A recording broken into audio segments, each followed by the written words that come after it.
ভারতীয় ফুটবলের যখন চারিদিকে সমালোচনা, হতাশ আর প্রশ্ন ঠিক তখন স্পেনের মাটিতে ইতিহাস লিখে ফেলল আমাদের সেই ভারতের খুদে ফুটবলাররা।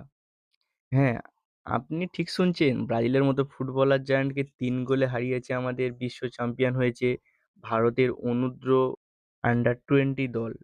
এই টুর্নামেন্টের নাম Real Madrid foundation world Challenger, যাকে বাংলায় বলা যায় খুদেদের বিশ্বকাপ বা বাচ্চাদের বিশ্বকাপ। এখানে অংশ নিয়েছিল ৮০টির মতো দেশ, যেখানে ইউরোপ, আমেরিকা, এশিয়ার সব মহাদেশ, সব বড় বড় দলেদের সাথে আমাদের ভারতের খুদেরাও একসাথে লড়াই করে।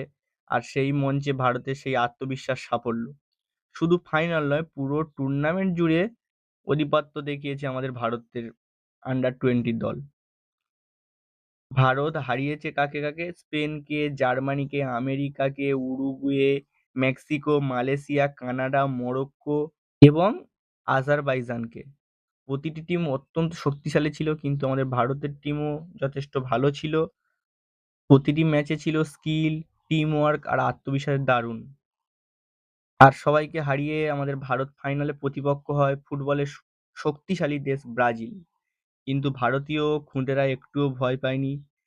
৩-০ ব্যবধানের জয়, একেবারে ডমিনেটিং পারফরমেন্স করেছে আমাদের ভারতের খুদে ফুটবলাররা। এই জয় শুধু একটা ম্যাচ জেতা নয়, এটা একটা মেসেজ। ভারতীয় ফুটবলের ভবিষ্যৎ উজ্জ্বল। এই ঐতিহাসিক জয়ের পর ট্রফি তুলে দেন ব্রাজিল ও রিয়াল মাদ্রিদ কিংবদন্তি রবার্তো কার্লোস। ভাবুন তো, যারা ফ্রি-কিক বিশ্বের ফুটবল কিংবদন্তি, তার হাত থেকে ট্রফি নিচ্ছে আমাদের ভারতের খুদে ফুটবলাররা।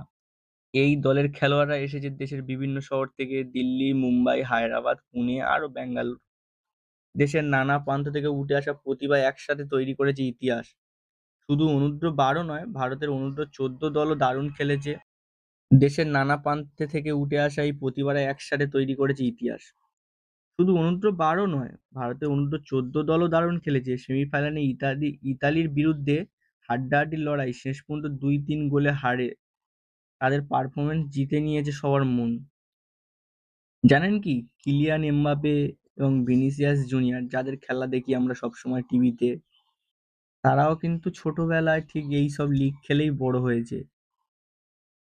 তাহলে আজ যারা জিতলো আমাদের ভারতের খুদে ফুটবলাররা, কাল তারা কিন্তু ভারতের সুপারস্টার হতে চলেছে।